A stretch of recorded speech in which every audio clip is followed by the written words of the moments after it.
My name is Dan Reed. I'm with SCORE Maine. SCORE is a SBA or Small Business Administration resource partner. We want to say thank you very much for joining us, and that we put on these workshops, anywhere from 6 to 12 of these workshops in a month, all surrounding small business entrepreneurship and starting a small business here in Maine. And that's one part of what we do. The other part of what we do is one-on-one small business mentoring with volunteers who give their time back to help small business owners get started or to just kind of help them in the work that they're doing right now. And I also want to say thank you to both the Maine Federation of Farmers Markets and Kelsey for presenting today, but also Jamie Lewis, who's a SCORE mentor, who will be presenting today as well. And I also want to give a thank you to the Maine Technology Institute, who is a huge supporter of SCORE and a sponsor of all of our workshops.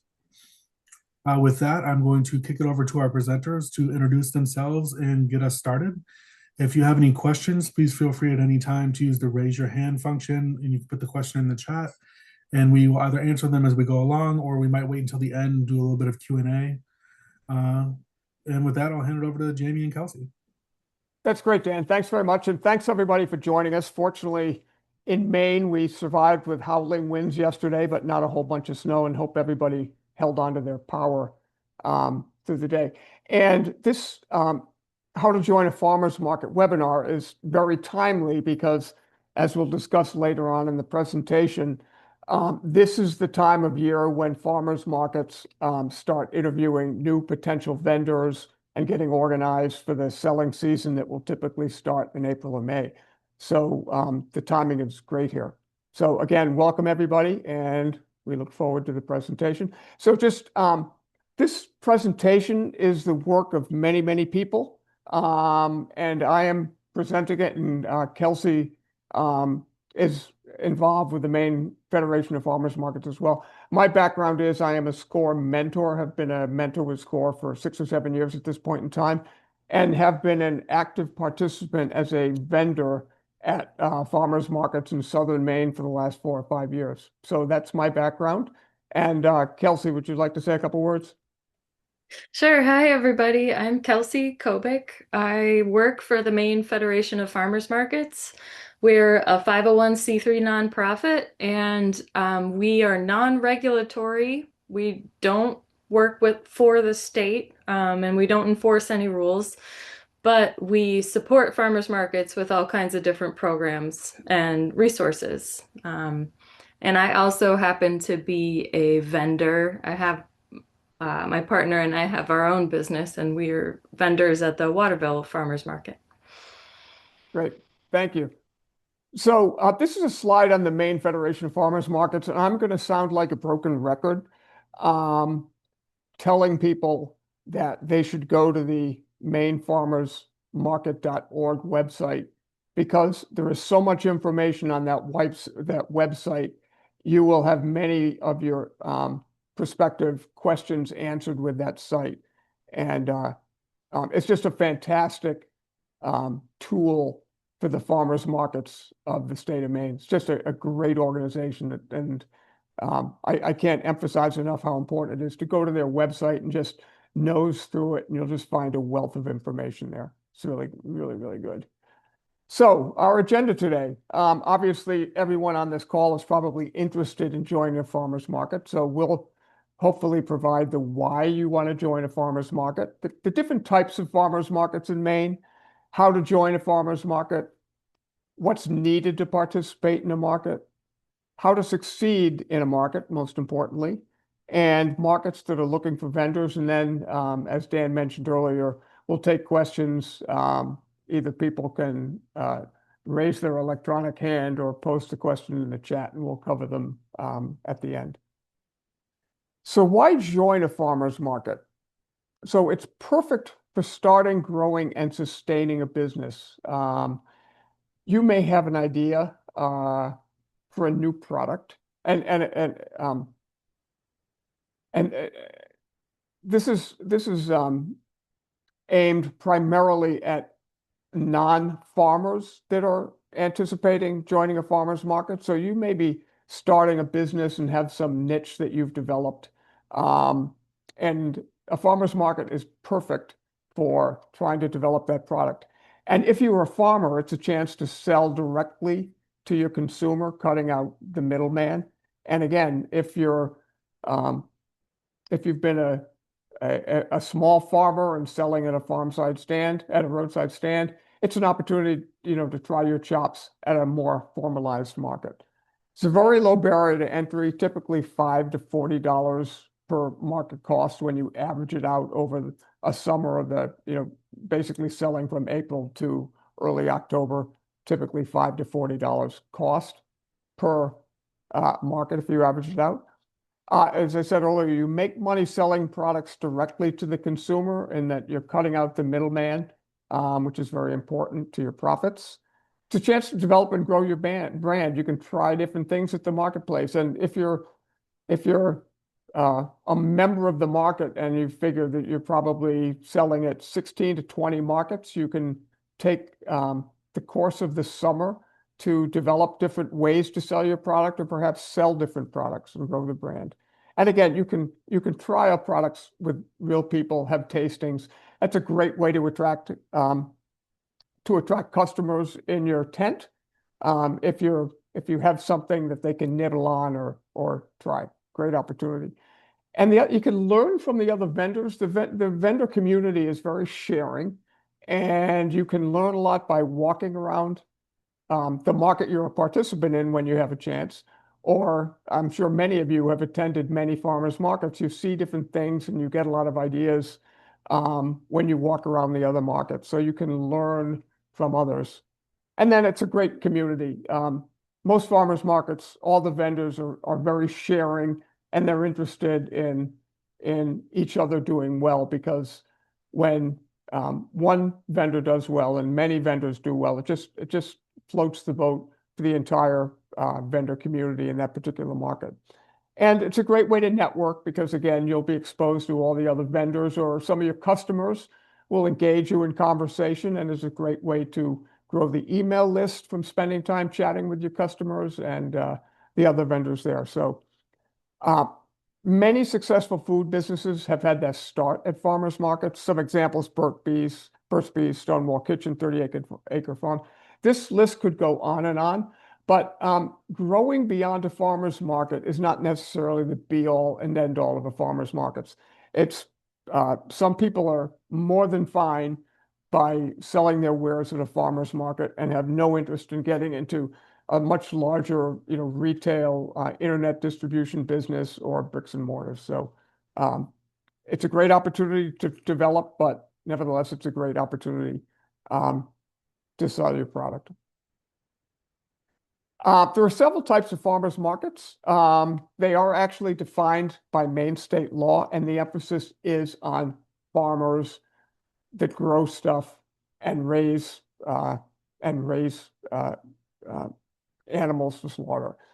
And so there's an emphasis on local Maine-grown foods. And a full list of the farmers markets can be found, again, at the website that I've been touting, mainefarmersmarkets.org. You can go there and search websites. The picture that's captured there is just an example where you can drill down and see the different farmers markets that might be in your area. So again, the emphasis is on farmers and local Maine-grown foods. So the different types of markets, there are several. The most common in Maine is the member-run market, which is democratically run by the market vendors. Each year, they typically will elect officers, and various jobs are available. By jobs, volunteer jobs for the market. There's typically a president and people, someone in charge of advertising and other things such as that. So a member-run market is the most common in Maine. And then you might have a community-run market where a town thinks it would be a good thing to organize a farmer's market. And so the town will be behind it and work with local vendors to create a space that attracts people on the weekends or a weeknight to drive a little more traffic into the town and develop more of a sense of community for that particular town. And then the last is a nonprofit run market. It's run by an external group, not necessarily affiliated with town government.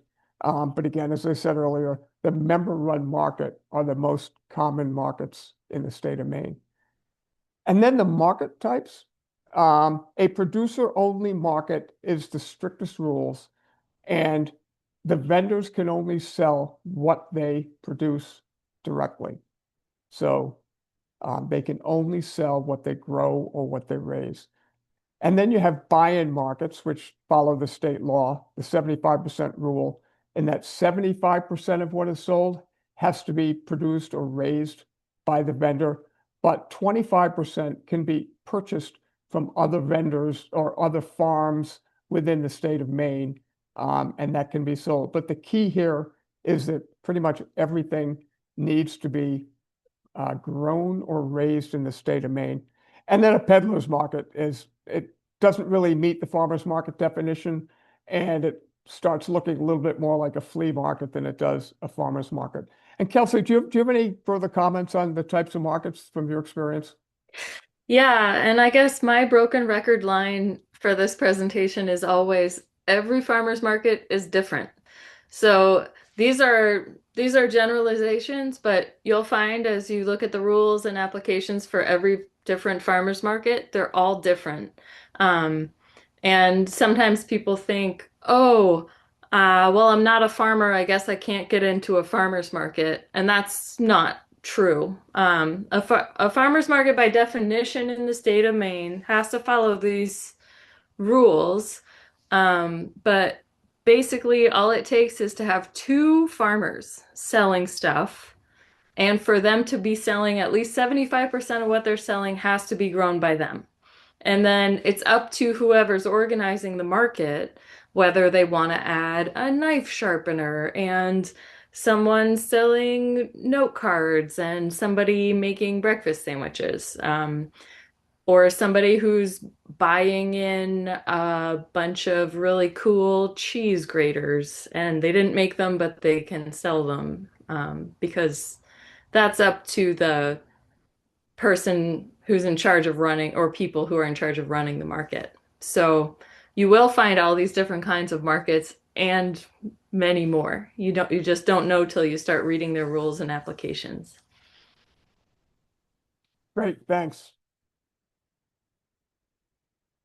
And so the types of vendors, so you have several member types. A vendor member, they've been established, they've been part of that market for a number of years, and they buy into the market for the full year. They pay one dollar amount upfront, and they're part of that market for the next 4 months, 5 months, however long that is. A provisional member is a first-year vendor. It's kind of a tryout, for lack of a better term, to make sure that they get along with the other vendors, that the product that they're selling meets the standards of the particular market, and basically, are a good contributing member of the market community. And then there are seasonal vendors, and the example we use here is blueberry season, where a vendor sells a specific product that has a specific season to it, and there's no need for a blueberry vendor to be part of the market and start selling from April all the way through to October, because we know blueberry season doesn't last anywhere near that long. So that would be a seasonal member. And then day vendor, guest vendor. It's one-off or only a few days a year. So this is for somebody that wants to try out a market, and they can just be accepted. Typically, because farmers markets run on a weekly basis, they show up for 1 day, or perhaps they do every other week, or they do once a month. And they typically have to be accepted by the vendor members. Typically, that's not a difficult task to happen. And again, it's a good way to try out if you have a product, what have you. Try out, see how the farmers market works for you and the product that you're selling. And so the participants at farmers markets, typically the farmer, a non-farmer food producer, like a baker or somebody that makes, unique food, what have you. And then a non-farmer, non-food producer, somebody might sell ceramics, or somebody, you might do the knife sharpener, that example of the knife sharpener. So somebody that doesn't produce, that's not a farmer and doesn't produce food. And then a service provider. Well, a service provider, the knife sharpener is a good example that Kelsey used. And then, this just any other sort of service. Sometimes you'll see libraries that participate in farmers markets as a service. So as Kelsey said, there are many different type of vendors that could show up at a farmer's market, but again, they have to be accepted by the vendor members for fit. So Kelsey, any expansion on that? Yeah, you covered it, and yeah, it's pretty amazing all the different vendors that you'll find at a farmer's market, depending on the rules. Last summer I was at a market and they have a wild caught Alaskan salmon vendor, which you wouldn't think would fit at a Maine farmer's market, but it's a couple that lives on the coast, and every spring they go to Alaska and fish with family out there, and then they bring frozen fish back here and sell it at the farmer's market all summer. So yeah, you can be any kind of vendor as long as the market rules allow it. Yeah, and the market rules is key. So the um, the members of the market realize that the more foot traffic that comes to the market, the greater the chance of somebody buying the product, whatever it is. So if the public knows that I can go to this market and there will be all sorts of farmers, but in addition to that, people that produce interesting foodstuffs and other vendors that might be of interest. And the example with the salmon farmers, the people that brought the salmon from Alaska, they're from Maine. They have a product that's not produced in Maine, but it's something that the vendors at that market collectively thought, oh, this would be a good thing for the marketplace. So considerations for vendors, are you sourcing local ingredients? Again, by and large, local is key. Can you commit to 5 to 7 months of a market? And typically, if you're a vendor member for the full year, you may be given 3 or 4 excused absences for the entire season. So you need to be able to commit to 5 to 7 months of a market if you're going to be ultimately going to be a full-time member. Again, with the day vendor, guest vendor, it gives you a chance to attend 3 or 4 of the markets and try out your product. And typically there will be a limit for any one day vendor, the number of times they can join a specific market over the course of the summer. And then how can you support your markets? Again, markets are collectives where everybody gets along and wants to see everybody else succeed, and there are some volunteer positions that typically need to get filled. So you need to be a good participant and support the market that you're getting involved with. So how to join a market? Kelsey, do you want to run through this slide? Yeah, sure. Okay. So I know I'm repeating myself, but well, yeah, I'll just run through this slide. So first you want to set your goals and your budget. You want to think about how much money you are willing to invest in trying out a market. It's pretty low barrier to entry. But you might think if you're counting your time and paying yourself for your time, that's got to be a factor. So how many markets you can feasibly do and balancing out that with the rest of your season. If the market you're applying for has the option, you can check out what it would cost and what it would cost you to be a full-time or a guest vendor, like Jamie explained. Um, your budget, and that might include things like time, market specific supplies. Maybe you have to hire an employee to work a market, even for the first season for some of those weeks, if you've got a lot of other festivals and stuff going on. And you want to think about what you plan to get out of it in terms of sales goals. You want to know what your margins are, obviously, and you want to know what the threshold is for, is this worth it to me? And as anybody running a small business knows, that's a very personal question with a lot of complicated factors, but you need to know what your goals are, however you figure them out. And then, yeah, you can go on the mainfarmersmarkets.org website. You can check out all the farmers markets within your driving range, decide how far you're willing to drive. And we highly recommend visiting markets before you apply for them.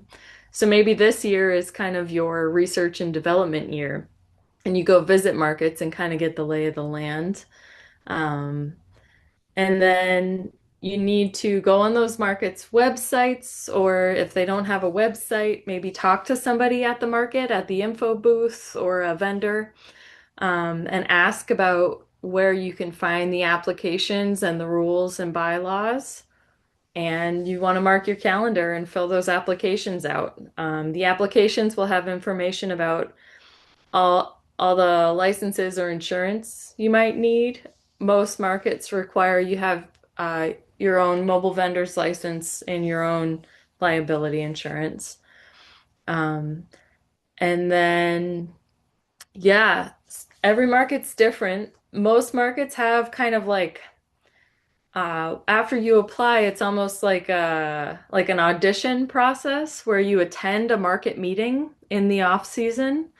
And this is a chance for either the board of directors or the group of vendors who are running the market to kind of get a feel for you, see if you might be a good fit, learn more about your products, and that's when you should consider bringing samples if it applies. Obviously, if you're a strawberry farmer and the market meeting is in February, you can't bring a sample of your product, but samples are always a good way to win over a market vote.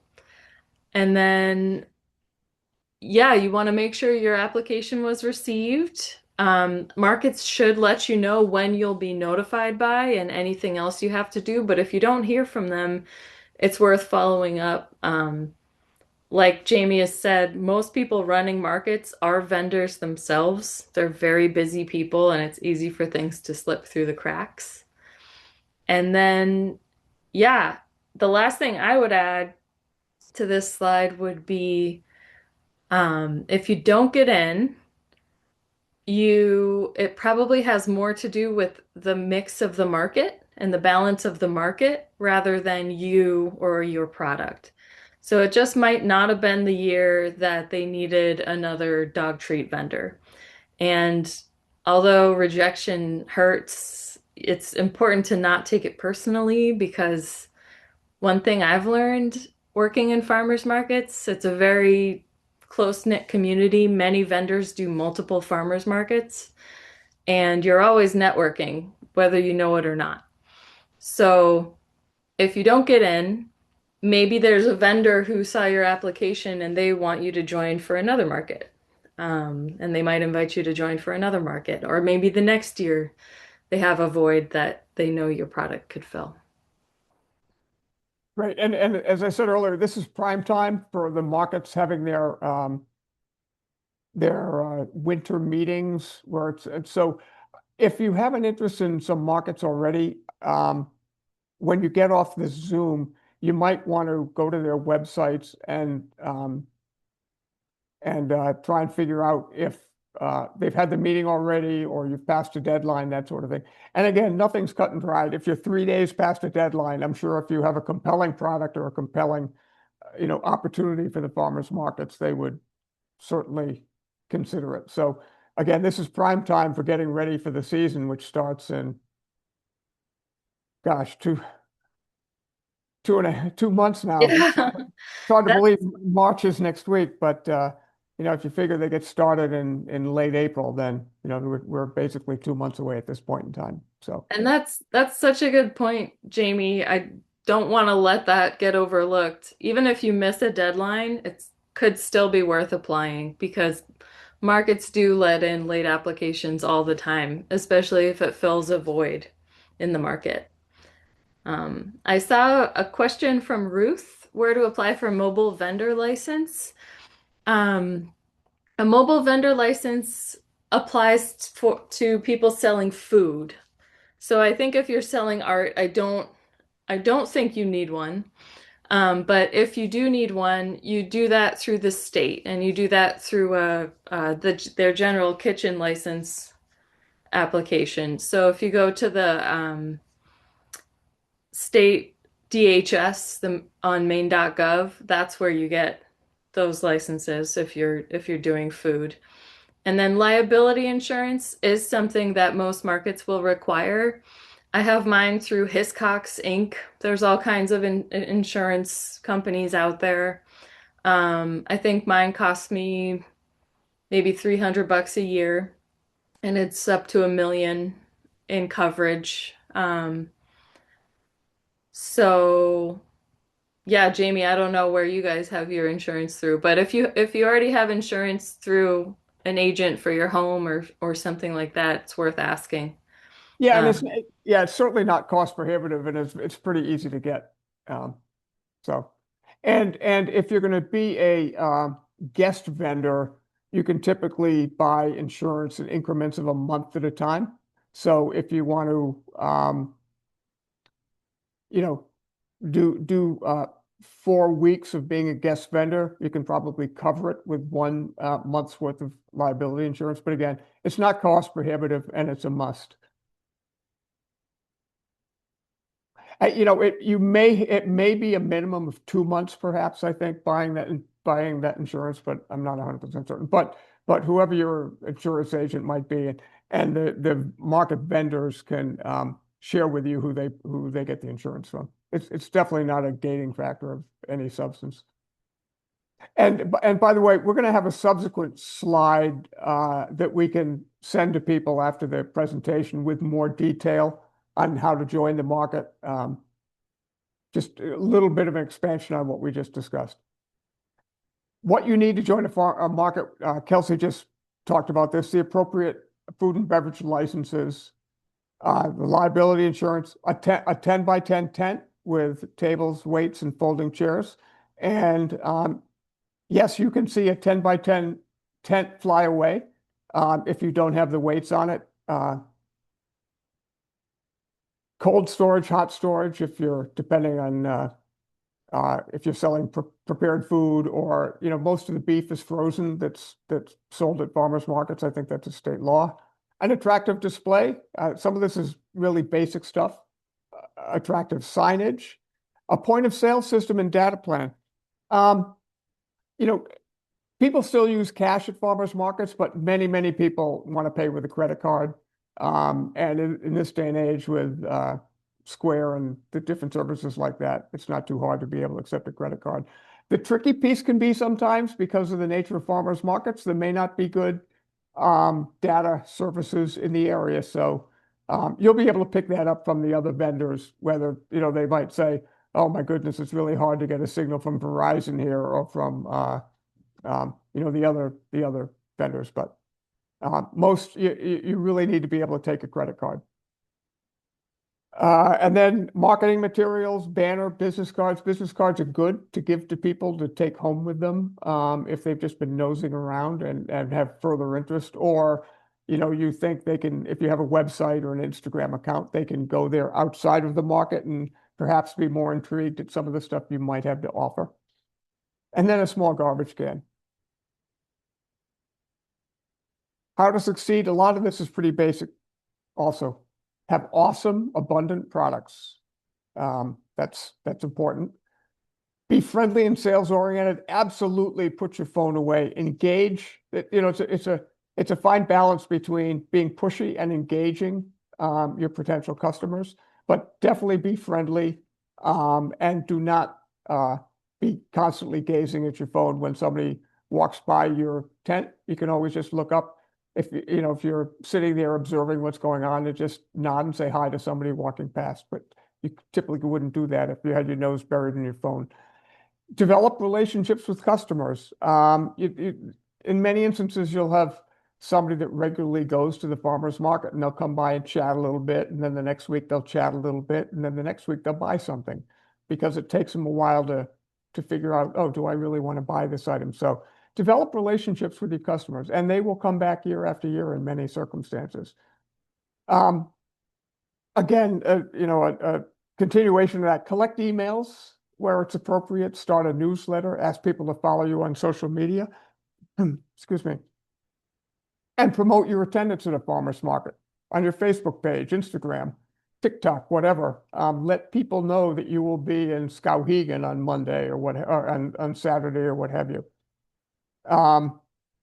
Offer samples. I need to clean up this deck because people don't think about COVID anymore, like as a reason not to have samples. It's just basic hygiene that makes people wonder about taking samples now. But offer samples because they're a great way to allow people to sample your product. Be helpful to other vendors and market managers. As I said earlier, it's a real community among the vendors. Everyone wants each other to succeed. So be helpful. If you see somebody there that typically is, it's a two-person tent and for one reason, only one person can show up and they're struggling putting up the tent. If you have time, offer a hand. It's a great community and it's important to be helpful to both the vendors and the market managers. Be reliable and adhere to market rules. It's kind of basic life. And stay ahead of what you're planning to do outside of the season, just so you can be ready to roll when the time comes. Kelsey, you want to talk about these vendor resources? Sure, yeah. So we have a new-ish tool on the mainfarmersmarkets.org website. It's the Market Matchmaker tool. If you are a vendor considering joining a market, you can fill out your information. It'll ask you things like, where are you located? How far are you willing to travel? What days of the week could you do a market? What are your products? And if you fill it out, your information will be posted to a sheet where all the market managers can see you, and you might get some emails from people saying, hey, we really need a bread vendor, and I saw you on the Matchmaker, so how about it? And then you will also receive a sheet of all of the markets that are actively soliciting new vendors. I highly recommend it. It's free to use. Just make sure you bookmark the link to the sheet at the end, or you'll have to fill it out again to get the link. And then there's some other, these are also web pages on our website. Most of them have a whole slew of articles on each page. There's like Jamie has said, there is a very large, somewhat organized rolling archive of just great information that vendors and past employees of MFFM have generated in response to figuring out how to run farmers markets in Maine. As I said, there is just so much information there, and some of it's a little dated, but what you realize when you read some of the dated information is that it is just as appropriate today as it was maybe 15 years ago. Selling at a farmer's market is, basic selling, human contact, good product, good advertising, just be a good teammate and part of the vending community.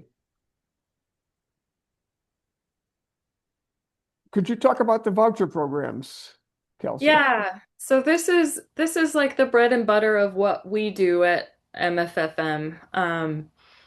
We we do all these different things, and we kind of have our fingers in everything that has to do with Maine farmers markets, but this is really the core of why we exist, and that's our voucher programs. The biggest one is Maine Harvest Bucks. Um, when shoppers choose to spend their SNAP, EBT, it used to be called food stamps, when they choose to spend it at a farmer's market, Most of the times we make it possible by holding the FNS license so that SNAP can be processed at that market. And we also direct nutrition incentive funding from a federal and state level to match what people choose to spend out of their food stamps. So people spending food stamps can buy anything that's eligible for SNAP, and then you also get bonus vouchers for extra fruits and vegetables. So it makes the market more affordable. It's a major boost to farmers' income. Farmers get paid full price. Um, it's a great program. Bumper Crop is another voucher program, but this one is primarily a workplace wellness benefit. There was about $500,000 in bumper crops circulating Maine farmers markets last year, and most of that is just from employers saying, "Hey, I have this in my budget. It's not being used. I want to give my employees a wellness benefit." And it's just gift certificate vouchers that are good for any food at the farmers market, and it's good at over 60 farmers markets now in Maine. And that's another really nice boost to vendors' sales. And yeah, it encourages people who might not otherwise find the time or motivation to go to the farmer's market to go check out the farmer's market. And then Maine Senior Farm Share, we've developed a new version of Maine Senior Farm Share. Most of you have probably heard of it, but we developed a new version with the DACF that is a voucher program. So now seniors who want to participate can still choose to sign up with an individual farmer, or they can sign up with a farmer's market. And when they choose the farmer's market version, they receive an envelope with $50 in vouchers for fresh fruit, raw vegetables, cut herbs, and honey. And again, just like with all the other voucher programs, farmers get paid full price. It gets more people to market, helps people stretch their budgets. So that is something to be aware of if you're in a farmer's market. More likely than not, there will be a bunch of funny money circulating, a bunch of kind of monopoly looking vouchers, and you do have to know what each one is for and whether you can accept them for your products. Great. And lastly, we have our contact information there. Again, everyone will get a copy of this presentation when it's over, so there's no need to be writing this down. And I will show you what we will also be sending out. This is the other piece. We're not going to go through this, but it will be part of the deck that it gets sent out after this. How to join a farmer's market, a 2-pager, a QR code to the market matchmaker tool. So we will send that out with the deck at the time. So that is all we have for today. Again, I can't emphasize enough how great the MFFM is, and the website with so much great information. And it's a great organization, and keeps the lifeblood of these farmers markets going. And I think Kelsey also has a business photographing farmers markets, and I believe most of these pictures here are pictures that Kelsey has taken over the last couple of years. Is that correct, Kelsey? Just a couple of them are ones I've taken, but yeah, these photos are from all over the state, all different markets. So it's awesome to see. And as I'm looking at this food, I realize I haven't had lunch yet, so I very quickly got hungry. So that's all of our presentation today. Do we have any questions? Either just raise your hand electronically or post them in the chat at this point.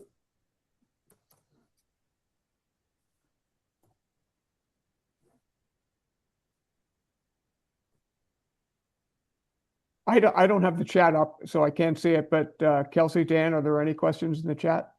I don't see any in the chat. I did have one that seems to come up somewhat regularly. I was wondering if you could weigh in on this one. So why is it that farmers markets are pretty much kind of locking down the vendors that they have now? Why is it so difficult during the summer? Kelsey, you want to handle that? Like, why is it, why do you have to get into them so far ahead of time? Yeah, just for the folks who might be wondering that come springtime. Yeah, there's like an industry quote that people pass around, and that is farmers markets don't just happen. It takes a lot of behind the scenes organizing to make sure that everything's in order. Um, and you want you want the with so many of the markets being democratically run, it does take some time to form a consensus with a group, especially when that group is a bunch of farmers and producers, all of who have chosen to work for themselves because they don't want to work for someone else. And they're usually very independent minded, self-starter motivated people. So it can take more time to make decisions with those kinds of markets.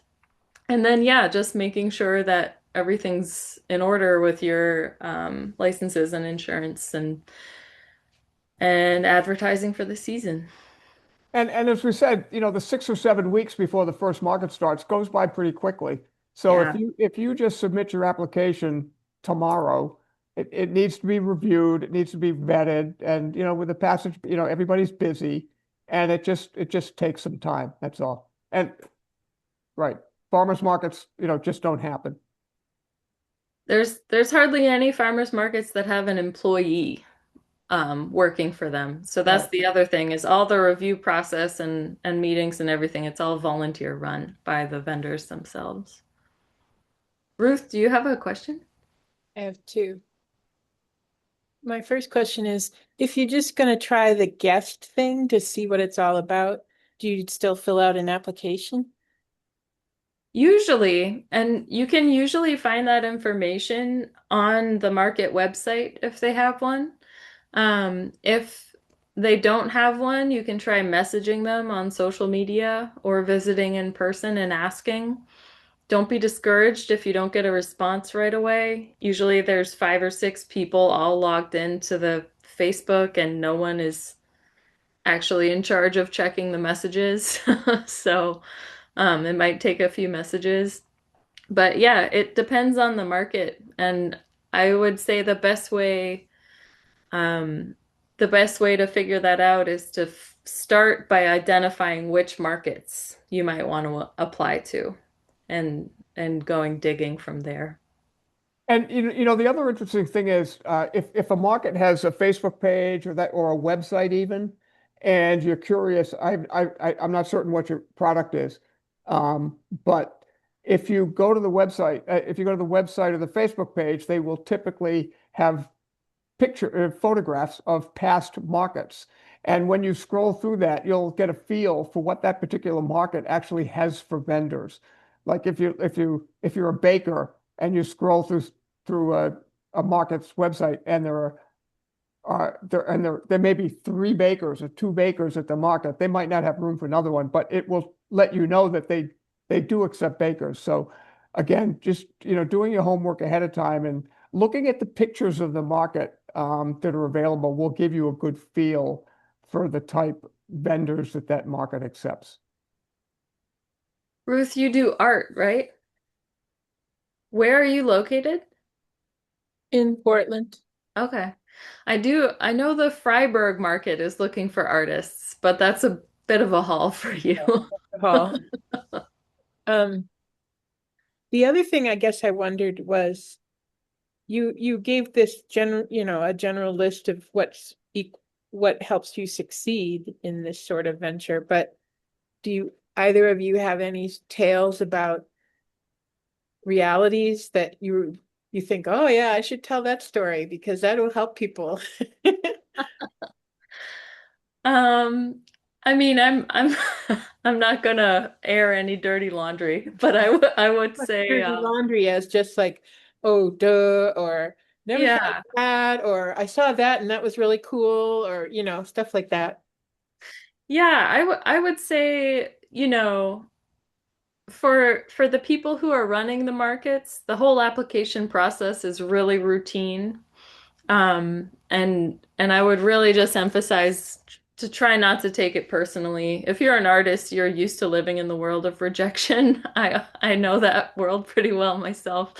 Um, but even if you have like an application interview, there is one story that comes to mind where there was a really big farmers market, really successful market, and there were two vendors applying. And the first vendor came in and was like, "Oh, I'm gonna change your market for the better. You're gonna be blown away by how many people come because my product is so awesome. This is like, you can't get this kind of product anywhere in the world." And, that might have been true. But then the next vendor came, and that vendor's presentation was more along the lines of, you know, I I see that you've built a really successful market here. I'd be really honored to be a part of it. This is what I can offer. I hope it's a good fit.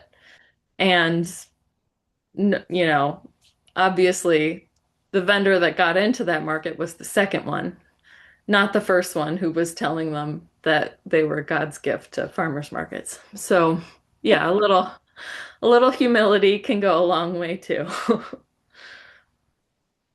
Ruth, is your art wall art or is it something else? It's it's both, you can take wall art and turn it into things and put it on things. Yep. So I just don't know which things I should be putting it on and that kind of thing. So I want to learn more in that respect Yeah, about what do people want is basically what I have to find out. right. What do people want? Meaning they're the other vendors as opposed to what the customers. No, I meant the customers. Oh, got it. Yeah, Okay. because you won't be helping any market if you bring Right. stuff that no customers want. You learn pretty fast if your receipts are pretty low each Saturday or Sunday or Wednesday or what have you. So, Ruth, the other thing that I feel like I should tell you, since you've made the time to attend this, is if you go to the Portland Farmers Market, especially on a Saturday, once they go outdoors in Deering Oaks, there's a whole line of artists that's set up. And they're not part of the market, but they definitely benefit from the market traffic. They're down closer to the duck pond end of things. I've noticed that, and I wondered if Yeah. they were officially part of, because They're not part of the market, and I think you can just show up because one time we brought I was teaching at the school that's right next to the park, and we uh-huh. had our students create something, and we had them come to be at the market. And we just asked the lady who ran the market if we could have a table for the kids to share what they had created in class, kind of thing. And she Yeah. was fine with that. But we walked around the whole place, and kids were like, "Oh, gee, look at this. There's people." And I just thought, well, heck, let's find Yeah. out more. Yeah. Yeah, so that line of artists is not part of the market, and they have permission from the city to be there. So That bug the market people? Like, is it like, do they consider it competition?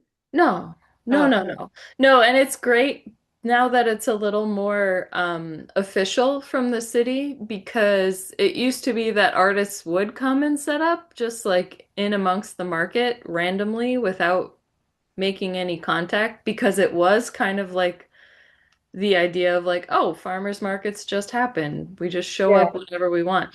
yeah. People And just that go, always caused a oh, little bit of a problem. But no, I think it's nice. And yeah, a lot of people go and, buy earrings or a tote bag and well, that market in Deering Oaks, our students helped the market organizers by washing all the wagons for them a couple oh, of cool. times. So I know that kind of point of view of it, of the people organizing it, Hmm. but I didn't know the other point of views too. And I Yeah. didn't know any of this stuff that you're telling us today. So Uh-huh. And Ruth, Freiburg's not that far away, to be perfectly honest with you. I schlepped 90 12-year-olds to Freiburg to share their creation that Yeah. they made. So And- you know, And I know it's so crowded in that city when we would, and it's a huge market. We never even saw all of it. yeah. I was But going to say, driving an hour and a half shouldn't, shouldn't be that big a hurdle because I just know from the markets I participate in, there are people that drive from quite some distances to be at that market. So it's not unheard of to drive an hour and a half. So anyway, okay, that's good to know. Dan, I think we might be at the end of the road here. I just want to say thank you to everyone for participating today, and a special thank you to Jamie and Kelsey for presenting. I will be sending out a recording, the slide deck, and the additional materials with this workshop probably tomorrow. So if you're looking to follow up, please feel free to be on the lookout. And of course, you see the email addresses on your screen, and I will follow up with them tomorrow as well. I hope everyone has a great afternoon and didn't get too much snow yesterday. Thank you, Dan. Great. Thanks, Dan.